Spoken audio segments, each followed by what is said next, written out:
This means that the same system that once oppressed him was now obligated to sustain him. Some of us need to tell people, be careful how you treat me because you might just have to take care of me. I could make a joke out of that. Should I leave it alone?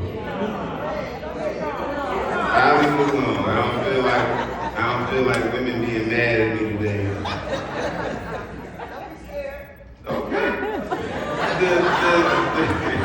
I'm gonna leave it alone. I'm gonna leave it alone today. Y'all still want that joker to take care of you even when he's gone.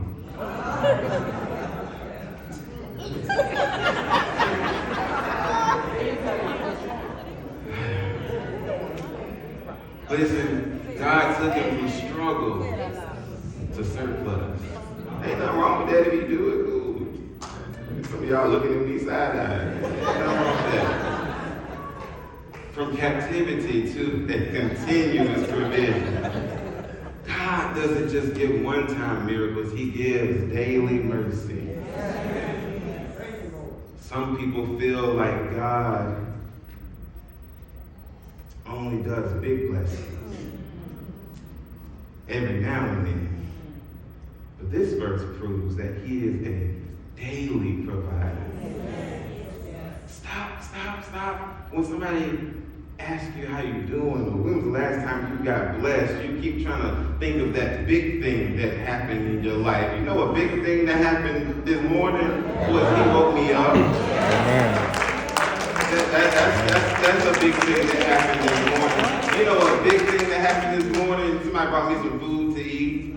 That was a big thing, because there's some people who ain't eating this morning. Some people, like Miss Lucille, who this was her last day. So I'm not just waiting for God to do something big, because really anything that God does for me is a big thing. What if God wants to bless you in a way that keeps flowing?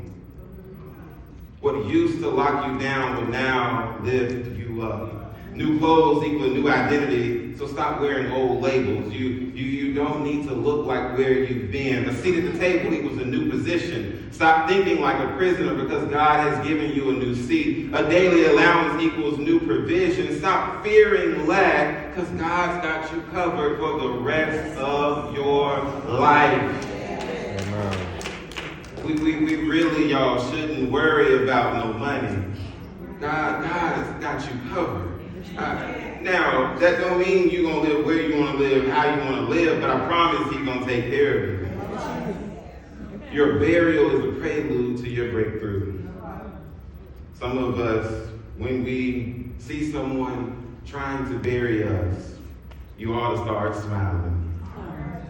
You ought to get excited when somebody stabs you in the back. You ought to get excited when someone is lying on you. You ought to get excited when someone mistreats you, because you should say, this is really just a preamble to what God is about to do in my life. God